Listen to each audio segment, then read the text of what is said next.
کہی گئی اور آپ نے سن بھی لی. اردو بے شک ہماری مادری تقریباً میں کہہ سکتا ہوں تقریباً مادری زبان کے ہم پلو. اگر پگہ أکِس میلہٕ دمٲدِس یا أکِس واتھور کِس کلچرل ایکٹیوسٹس یہ چھُ پلین بیسک تو اس کو اپنا آپ ترنم خان سمجھنے لگتا ہے وہ اپنے آپ. صحافت پیشہ ایسا ہے کہ اس میں زندگی کے آخری سانس تک سیکھنا ہے، اپنے بزرگوں کی، اپنے اساتذہ کی عزت کرنا ہے، ان کو تکریم سے دیکھنا ہے اور ان کی باتوں کو توجہ سے سوچنا ہے. دور دراز علاقوں میں، گاؤں دیہات میں کچھ لوگ اخبارات اس لیے بھی خریدتے ہوں گے، یا تو ان کا بیان آیا ہوتا ہے اس میں، یا وہ کسی تقریب میں شامل ہوتے ہیں، اس کی فوٹو آئی ہوتی ہے، لیکن یہ بہت کم ہے. تو اخبارات کا چلن اب ختم ہو گیا ہے، کیونکہ دا وے وی کنزیوم نیوز، جس طرح سے ہم آج کل اطلاعات یا معلومات حاصل کرتے ہیں، وہ طریقہ ہی بدل گیا ہے. اٹس انٹرنیٹ، جیسے انہوں نے کہا کہ انڈسٹریل ریولوشن 4. دراصل یہ پچھلے سال جب مجھے آپ اردو صحافت انجمن نے بلایا تھا تو انہوں نے مجھ سے پہلے یہ کہا تھا کہ ہم کو شمیم صاحب کے بارے میں کچھ معلومات چاہیے، ان کی شخصیت کے بارے میں. تو میں نے ان کو انہی کا لکھا ہوا خاکہ دیا تھا. تو میں نے کہا تھا انہوں نے اپنے آپ پہ خود ہی خاکہ لکھا ہے، اس میں آپ کو سب کچھ مل جائے گا. تو دوسری دفعہ انہوں نے مجھے جب آئے وہ کتاب واپس دینے، تو انہوں نے اس میں ایک یہ رکھا تھا انویٹیشن کہ فلاں دن کے دن ہم ایسے اردو صحافت کا دن منا رہے ہیں، اور اس میں بعد از مرگ شمیم صاحب کو انعام دیا جائے گا، آپ اس کے لیے آ جائیے. تو مجھے بڑی خوشی ہوئی کہ بہت دیر بعد چلیے کسی کو تو یاد آیا. تو وہاں جب میں نے اپنا تھینک یو ان سے کہا، تو میں نے ان کو یہ کہا کہ میں نے بہت پہلے 6-7 سال پہلے ہم کشمیر یونیورسٹی گئے تھے، ہماری سول سوسائٹی.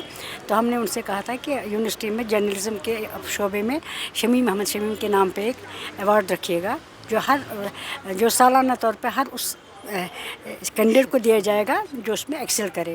اس کے بعد وہاں اس انجمن نے یہ فیصلہ کیا کہ اگلے سال سے ہم محمد شمیم کے نام سے ہر سال کسی نہ کسی کو یہ ایوارڈ دیں گے جو اس میدان صحافت میں اپنا کارنامہ کر دکھائے. تو آج انہوں نے اس بات کی شروعات کی، اور انہوں نے پہلا انعام شفیع سمنانی صاحب کو دیا.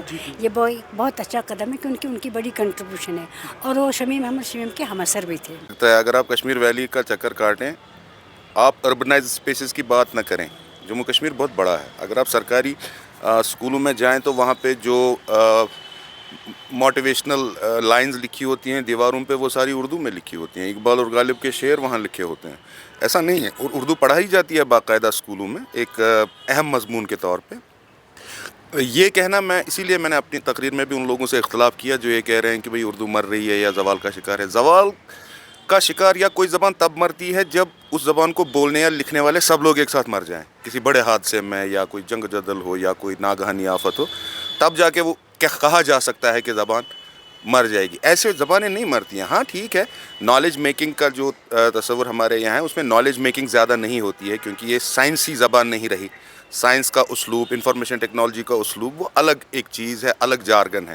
لیکن اسی انفارمیشن ٹیکنالوجی کی وجہ سے ٹرانسلیشنز ہمارے تک پہنچ رہے ہیں اب اردو میں. مطلب بہت جو مغربی علوم ہیں، جس میں فلسفہ ہے، ریاضی ہے یا مذہب ہے، تو وہ سارے علوم اب اردو میں منتقل ہو کر ٹرانسلیشن کے ذریعے، ترجمے کے ذریعے ہمارے تک پہنچ رہے ہیں. مجھے لگتا ہے مر رہی ہے. یہاں البتہ کشمیر کی جہاں تک بات ہے، کشمیر میں جو صحافت ہو رہی ہے اس کا معیار گر رہا ہے، کیونکہ جو لوگ آن لائن صحافت کرتے ہیں ان کو ان کا تلفظ، ان کا لہجہ، بات کرنے کا ڈھنگ، الفاظ کی پہچان، اس سب میں ایسے جو یہ آج یہاں پہ سیمینار ہوا، ایسے ورکشاپس کی ضرورت ہے تاکہ ان لوگوں کی صلاحیت سازی ہو سکے. کی ضرورت نہیں ہے شاید. مجھے لگتا ہے یہ انڈرسٹینڈنگ اور پرسپیکٹیو کی بات ہے. جب سب لوگ اردو میں بات کرتے تھے، افسران سے لے کر وزراء تک، تو تب تو ہر جگہ ہوتی تھی. اب آج ہمارا جو میڈیم آف انسٹرکشن ہے پاور کا، وہ بدل گیا ہے. اس میں آپ کو انگریزی لازماً دکھائی دے گی، لیکن اس کا مطلب یہ نہیں ہے کہ اردو غائب ہو گئی ہے. اردو پڑھائی جاتی ہے. اردو میں یہاں تو سینکڑوں شاعر ہیں اور درجنوں افسانہ نگار ہیں جن کے افسانے اور شاعری ملک کے بڑے موقر جو ادبی جریدے ہیں ان میں چھپتے ہیں. اس لیے مجھے لگتا ہے کہ بات اتنی جو ہے حوصلہ شکن نہیں ہے جتنا کہ بنایا جا رہا ہے اس کو. مجھے لگتا ہے ایک نہج کی ضرورت ہے، ایک ڈائریکشن کی ضرورت ہے، اور اس میں ٹریننگ اور اسکل ڈیولپمنٹ کی ضرورت ہے. صحافت کی جانب سے عالمی یوم اردو کی مناسبت سے سری نگر کے ٹیگور ہال میں ایک سیمینار کا اہتمام ہوا، جس میں اردو صحافت کے ماضی حال اور مستقبل پر گفتگو ہوئی۔ سیمینار کے دوران مقررین نے اردو صحافت کو درپیش مسائل چیلنجز پر گفتگو کی اور ساتھ ہی اردو صحافت کو ڈیجیٹل میڈیا کی توسط سے جو امکانات ملے ہیں ان پہ بھی گفتگو ہوئی۔ اس کے علاوہ ہم نے چونکہ اردو ڈے تھا تو ہم نے اردو کو سیلیبریٹ کیا اور اس سیلیبریشن میں ہم نے اپنے ان اسلاف کو بھی سیلیبریٹ کیا جنہوں نے اپنی پوری زندگی اردو صحافت کی آبیاری اور خدمت کے لیے وقف کی تھی، اور ساتھ ساتھ میں ان بزرگ صحافیوں کو بھی سیلیبریٹ کیا جو اس وقت بھی دہائیوں سے اردو صحافت کی خدمت کے لیے ہمتن محو ہیں۔ اور اس کے علاوہ ہم نے نوجوان صحافیوں کی بھی حوصلہ افزائی کی، ان کی صلاحیت سازی پہ بھی بات ہوئی، ان کے صحافتی جو اصول ہے اور اقدار ہیں ان پہ کیسے عمل پیرا ہویا جائے گا اس پہ بھی بات ہوئی۔ مجموعی طور پر آج کی تقریب انتہائی کامیاب رہی اور اس تقریب سے ایک بیداری مہم شروع ہو گئی کہ اردو جو ہے، اردو صحافت جو ہے، اس کا دامن جو ہے وہ تنگ ہونے کے بجائے مزید وسیع ہوا ہے ڈیجیٹل میڈیا کی بدولت، اور ہمیں اردو کے مستقبل کے حوالے سے فی الوقت گھبرانے کی کوئی ضرورت نہیں ہے۔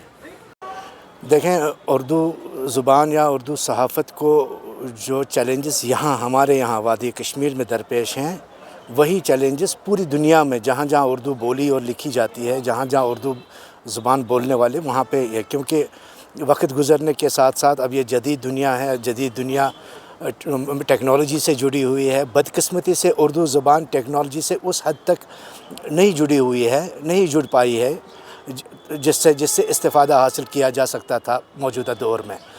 حقیقت یہ ہے کہ اردو زبان انگریزی زبان، ہندی زبان اور باقی بڑی بڑی زبانوں کے مقابلے میں بہت پیچھے ہیں جب ہم اس کو ٹیکنالوجی کے تناظر میں دیکھتے ہیں۔ چونکہ یہ ٹیکنالوجی سے ابھی اس طرح سے جڑی ہوئی نہیں ہے، اس لیے یہ ہماری جو نئی نسل ہے ان کو بھی زیادہ اٹریکٹ نہیں کر پاتی ہے۔